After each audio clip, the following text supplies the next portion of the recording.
प्यारे बच्चों, पिछले वीडियो में हमने मिनिमम डेविएशन कैलकुलेट किया था किसी प्रिज्म के लिए। इस वीडियो में मैक्सिमम डेविएशन की बात कर लेते हैं। ज़्यादा से ज़्यादा कितना डेविएशन एक प्रिज्म प्रोड्यूस कर सकता है ना। चलिए शुरुआत करें। एक ग्राफ हमें मिल जाता है एंगल ऑफ इंसिडेंस के साथ। अगर हम एंगल ऑफ डेविएशन को प्लॉट करें तो इस तरह का कुछ ग्राफ हमें मिल जाता है, इस तरह से।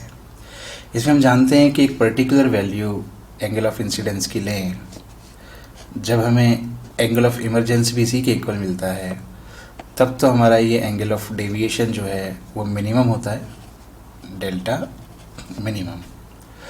बट अगर हम आई को इस वैल्यू से बढ़ाएं तो डेल्टा बढ़ता जाता है। फिर आई को हम ज़्यादा से ज़्यादा बढ़ा सकते हैं, कहाँ तक? 90 तक। तो आई इक्वल्स टू 90 पर हमें डेल्टा की वैल्यू ज़्यादा से ज़्यादा मिलेगी, है ना। ग्राफ का टॉप मोस्ट पॉइंट होगा ये। तो इस वैल्यू पर हमें डेल्टा कैसा मिलेगा? Maximum, delta maximum. तो एक बात तो हमें समझ में आती है कि अगर हम एंगल ऑफ इंसिडेंस 90 लें तो हमें डेल्टा मैक्सिमम मिलेगा। पर फिर दूसरी बात आपको ध्यान होगी कि डेल्टा की सेम वैल्यू दो एंगल्स ऑफ इंसिडेंस के लिए मिलती है। तो एक तो इसके लिए मिल गई, और इसके कॉरस्पॉन्डिंग दूसरा पॉइंट होगा इस तरफ, ये ग्राफ का इधर भी टॉप मोस्ट पॉइंट, और आई की वो मिनिमम वैल्यू जिसके लिए हम डेविएशन ले सकते हैं। फिर आप कहेंगे सर कि ये आई को इस पर्टिकुलर वैल्यू आई नोट से और भी तो कम किया जा सकता है। तो आपको ध्यान होगा कि आई की बहुत छोटी वैल्यूज़ पर इसका TIR हो जाएगा, ठीक है ना।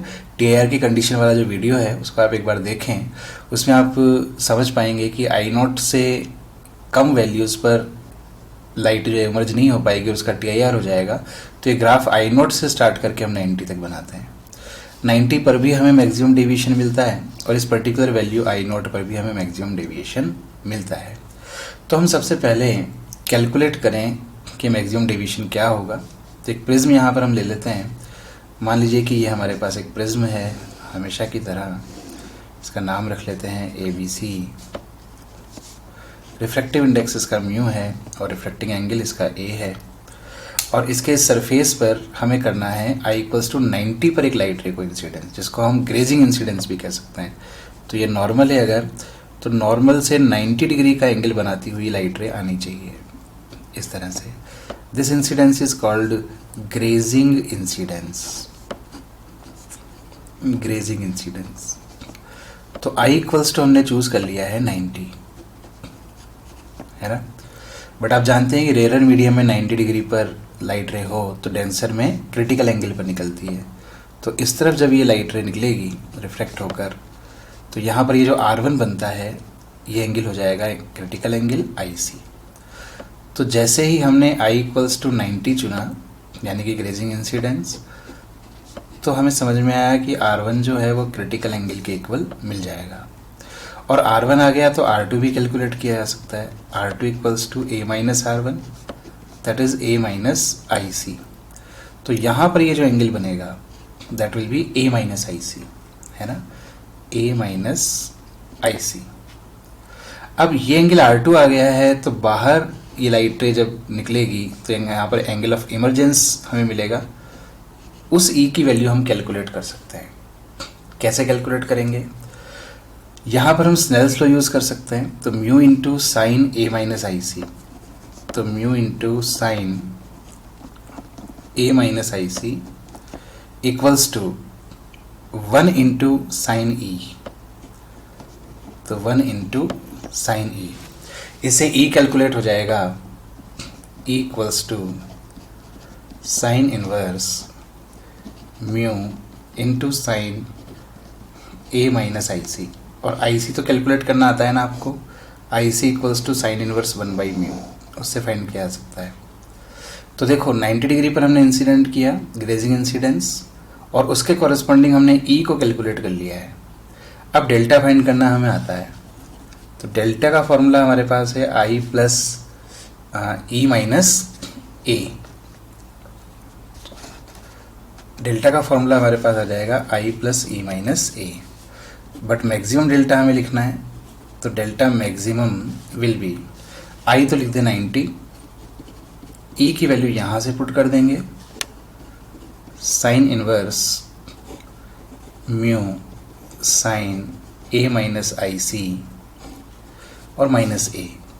तो ये हमारा मैक्सिमम डेल्टा कैलकुलेट हो गया। इस रिजल्ट को याद तो नहीं रख पाओगे, बट ये हमें निकाल लेना आना चाहिए कि इसको हम कैसे कैलकुलेट कर सकते हैं। ठीक है ना भाई, कैसे कैलकुलेट कर सकते हैं ये ध्यान रखना होगा कि आई इक्वल्स टू 90 के लिए हमें मैक्सिमम डेल्टा मिलता है ना। फिर उससे हम इस ई की कैलकुलेशन कर लें और सिंपल ये फॉर्मूला लगाकर मैक्सिमम डेल्टा फाइंड कर लें।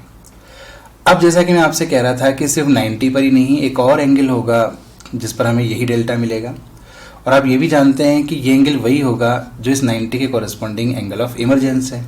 यानी कि यही जो ई हमने कैलकुलेट किया था यही हमारा दूसरा वाला एंगल ऑफ इंसिडेंस हो जाएगा।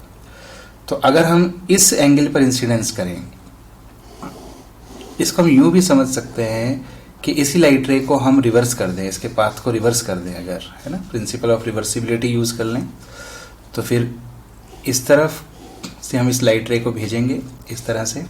तो ये जो ई था इसको तो हमने बना दिया एंगल ऑफ इंसिडेंस, जिसको हम आई नॉट कह रहे थे, है ना। फिर ये रिफ्लेक्टेड रे हमें मिल जाएगी, यही वाली रे, और बाहर ये निकल जाएगी 90 डिग्री पर इस तरह से। तो इस बार एंगल ऑफ इमरजेंस 90 हो जाएगा। जब इंसिडेंस 90 पर था तो इमरजेंस इस एंगल पर था, जब इंसिडेंस इस एंगल पर किया है तो इमरजेंस 90 पर हो गया है। बट डेल्टा तो इस केस में भी आपको मैक्सिमम ही मिलेगा। इस केस को आप कहेंगे ग्रेजिंग इमरजेंस, ग्रेजिंग इमरजेंस, कोई ग्रेज करती हुई बाहर निकल रही है लाइट रे। तो इस टॉपिक का कंक्लूजन क्या है भाई? इस टॉपिक का कंक्लूजन ये है कि ऐसे दो एंगल्स होते हैं जिनके लिए हमें डेल्टा मैक्सिमम मिलता है, एक ग्रेजिंग इंसिडेंस का केस, एक ग्रेजिंग इमरजेंस का केस, है ना। तो ग्रेजिंग इंसिडेंस मींस एक एंगल तो हो गया 90 और दूसरा वाला एंगल ऑफ इंसिडेंस हो गया इस वाले एंगल ऑफ इंसिडेंस का एंगल ऑफ इमरजेंस। उसकी कैलकुलेशन की स्टेप्स आप समझते ही हैं कि 90 पर भेजा, इधर आईसी पर निकल गई, इससे ये एंगल मिल गया ए माइनस आई सी, और स्नेल्स लॉ लगाकर हमने ई को कैलकुलेट कर लिया। और मैक्सिमम डेल्टा के लिए हम इन दोनों एंगल्स का सम कर लेंगे, 90 और ई, आई प्लस ई और माइनस ए कर लेंगे।